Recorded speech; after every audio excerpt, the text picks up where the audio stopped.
তোকে একদম ঠাস করে ফেলবো।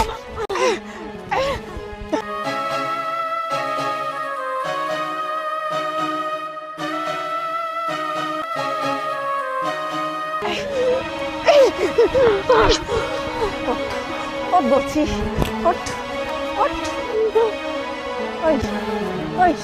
তোর সাহস তো কম না? আমি কি করছি না করছি তুই এইগুলা নিয়ে পড়ে থাকিস? এত সাহস তুই পাস কর থেকে? শোনো বৌমা, সাহস দেওয়া লাগে না, কোনো জায়গাতে পাওয়া লাগে না, এটা আপনা আপনি আসে। এটা আমার সাওয়ালের বাড়ি, আমার নিজের বাড়ি। তুমি এই বাড়ির যা ইচ্ছা তাই করবে, আমি কিচ্ছু খাবো না। বৌমা, তোমাকে আমি আবারও বুঝাই, তুমি আমার সাওয়ালের আমানত, এই আমানত রক্ষা করার দায়িত্ব আমার, তোমারও। বৌমা, এমন কিছু করো না, আমার সাওয়ালটা কত কষ্ট করে প্রবাসে কামাই করে, তুমি কিছু করো না বৌমা। আমি কি করব না করব সেটা আমি বুঝে নেব।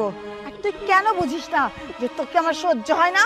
তোকে তো আমি বলেছিলাম যে এই বাড়ি থেকে চলে যা, তাহলে আমি কি করছি না করছি সেগুলো তোরা দেখতে হবে না।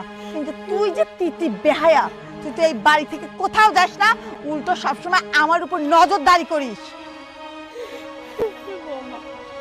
তুমি আমাকে মারো কাটো যাই করো, তোমাকে আমি আবারও কইলাম এইরকম কোনো কাজ করবে না যে আমার তোমার গায়ে হাত তোলা লাগে।